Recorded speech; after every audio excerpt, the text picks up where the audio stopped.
Selamat datang di dunia novel. Episode 6247 Merampok Orang.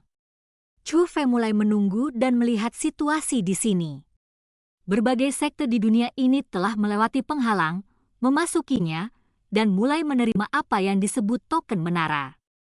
Karena banyaknya orang di sekte tersebut, saya awalnya ingin menerima token menara secara bertahap, sehingga semua orang di sekte tersebut dapat masuk. Namun angan-angan mereka gagal. Ternyata setiap sekte hanya bisa menerima satu token menara.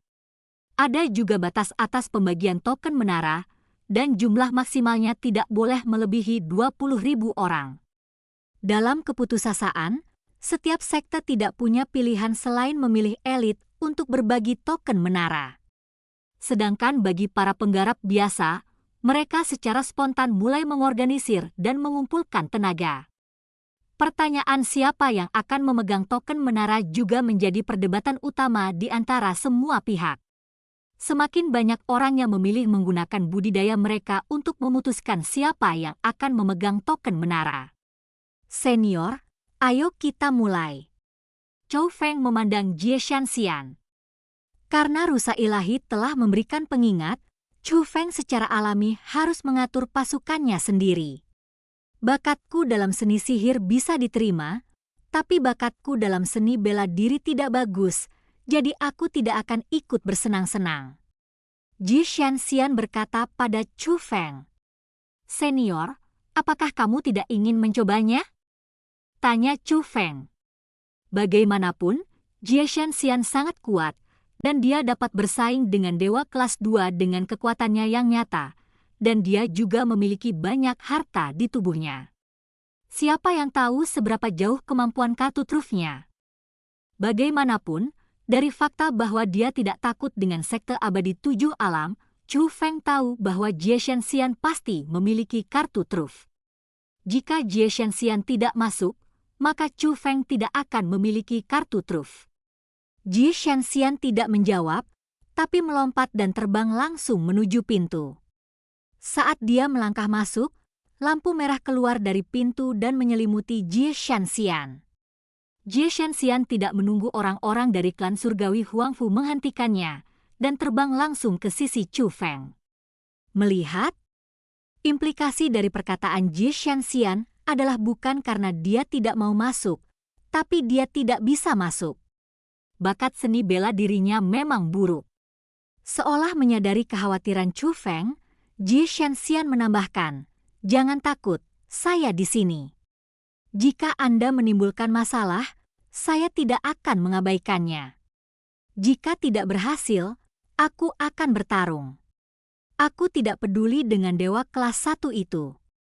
Saat Jie Shanxian berbicara, dia juga melirik Huangfu Zantian di tengah alun-alun. Setelah mendengar ini, Chu Feng juga merasa percaya diri. Tapi dia tetap berkata, "Senior, saya perlu mengatur orang dan mendapatkan komando menara. Kultivasi Anda kuat. Jika Anda memanggil saya, Anda akan mendapatkan hasil 2 kali lipat dengan setengah usaha. Ternyata inilah niatmu yang sebenarnya. Jika kamu tidak bisa menangani masalah sepele seperti itu, sebaiknya kamu tidak masuk," kata Jie Shanxian. Melihat Jie Shanxian tidak ingin terlibat dalam masalah ini, Chu Feng tidak punya pilihan selain melakukannya sendiri. Hal ini sebenarnya tidak sulit bagi Chu Feng. Dia tahu betul bahwa dia tidak bisa menjebak serigala jika dia menyerahkan anak-anaknya, jadi dia langsung mengambil harta itu dan memohon manfaat. Dia mengeluarkan beberapa tas Qian Kun yang identik, beberapa di antaranya terbuka, dan semua orang bisa merasakan harta karun di dalamnya. Harta yang ada di setiap tas Qian Kun adalah sama, dan di sanalah keuntungan yang akan didapat dengan mengikuti Chu Feng. Saat ini, tidak hanya puluhan ribu orang, tetapi jutaan orang mengepung Chu Feng, dan banyak orang ingin mendapatkan manfaat dari Chu Feng. Chu Feng bahkan memperhatikan bahwa beberapa orang memiliki mata berbinar dan menganggap Chu Feng sebagai domba gemuk yang menunggu untuk disembelih. Jelas sekali dia berniat merampok. Tapi Chu Feng tidak takut. Alasan mengapa dia berani pamer secara besar-besaran adalah karena Jie Shanxian ada di sebelahnya. Terlebih lagi, meskipun Jie Shanxian tidak ada di sini, dengan kekuatan Chu Feng, tidak ada yang bisa dilakukan rakyat jelata ini. Namun meski jumlah pelamarnya banyak, Chu Feng tidak bisa menolak semua orang yang datang dan juga mengajukan permintaannya. Meskipun tidak ada batasan usia, ada persyaratan untuk berkultivasi, dan mereka yang berada di bawah level setengah dewa tidak akan diterima. Selain itu, garis keturunan kultivator bela diri tidak boleh lemah. Chu Feng sendiri membuat formasi untuk menguji garis keturunan kultivator bela diri dan melewatinya begitu saja. Meski terkesan merepotkan, namun karena hadiah yang diberikan Chu Feng memang cukup besar, semakin banyak orang yang datang untuk mengujinya. Namun, jumlah kultivator biasa pada akhirnya terbatas dan tidak dapat dibandingkan dengan kekuatan semua pihak. Dua persyaratan budidaya dan garis keturunan telah menyaring sebagian besar orang. Meskipun jumlah orang yang berkumpul semakin meningkat, namun telah mencapai puluhan juta. Namun jumlah yang memenuhi syarat kurang dari 1 dalam 1000. Namun karena banyaknya pendaftaran, lebih dari 20.000 orang segera berkumpul. Secara logika, jumlah orangnya cukup, namun Chu Feng tidak berhenti dan terus merekrut orang.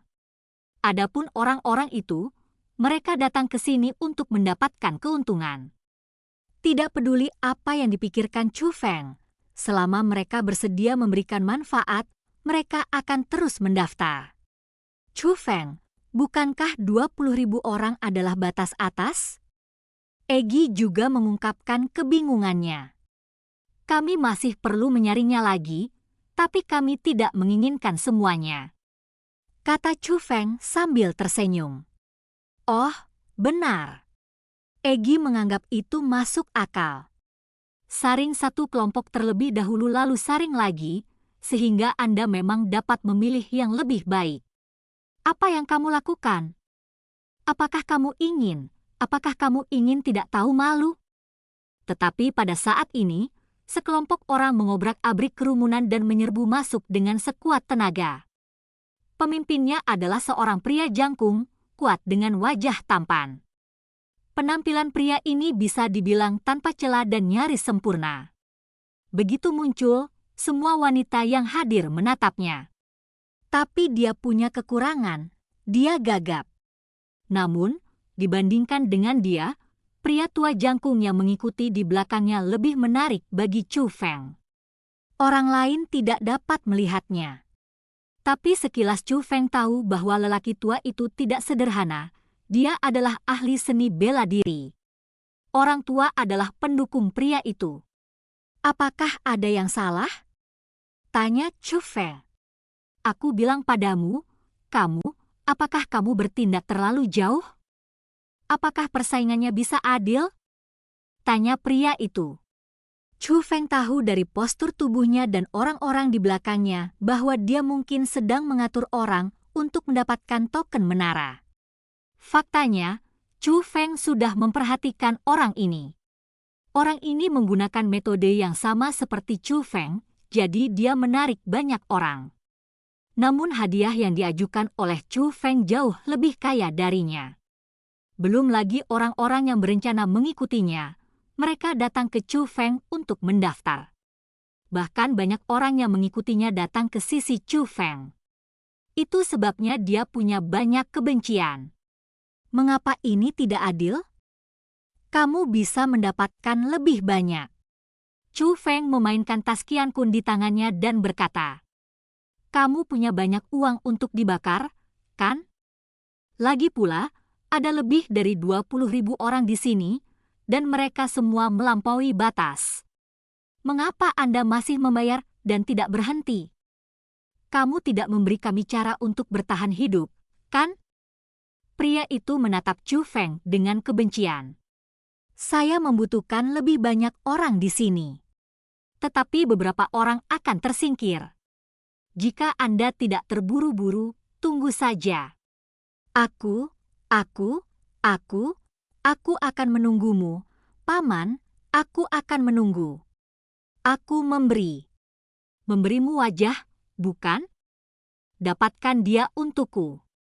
Begitu pria itu mengatakan ini, seorang lelaki tua di belakangnya memancarkan tekanan dan langsung menuju ke arah Chu Feng. Itu sebenarnya adalah tekanan dari alam dewa sejati kelas 9. Saat berikutnya, ribuan orang terjatuh. Tapi itu bukan pihak Chu Feng, tapi lelaki itu, lelaki tua yang memancarkan paksaan, dan orang-orang yang mengikutinya. Pada saat ini, bahkan orang-orang dari klan surgawi Huangfu pun mengalihkan pandangan mereka. Termasuk Huangfu Zhantian, yang sedang berlatih di alun-alun, mau tidak mau melihat ke belakang. Karena Jie Shenxianlah yang mengambil tindakan, aura spiritualis dunia naga langit kelas 1 secara alami akan menarik perhatian seluruh penonton. Tidak ada yang menyangka orang sekuat itu akan muncul. Apa? Kamu ingin melakukan sesuatu? Jie Shenxian mendarat di samping Chu Feng dan menatap pria itu dengan mata dingin. Aku, kamu memiliki pendukung yang begitu besar. Mengapa kamu masih mengambil manfaat itu? Pria itu tidak bisa berkata-kata.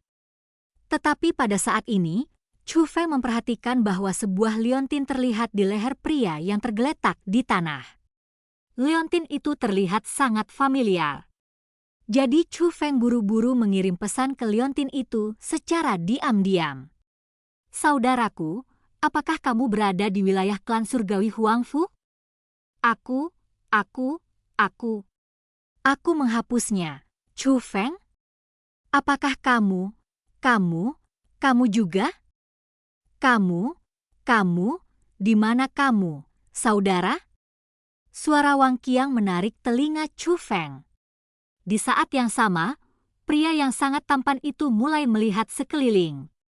Dan ceritaun berakhir sampai jumpa di cerita berikutnya dunia novel.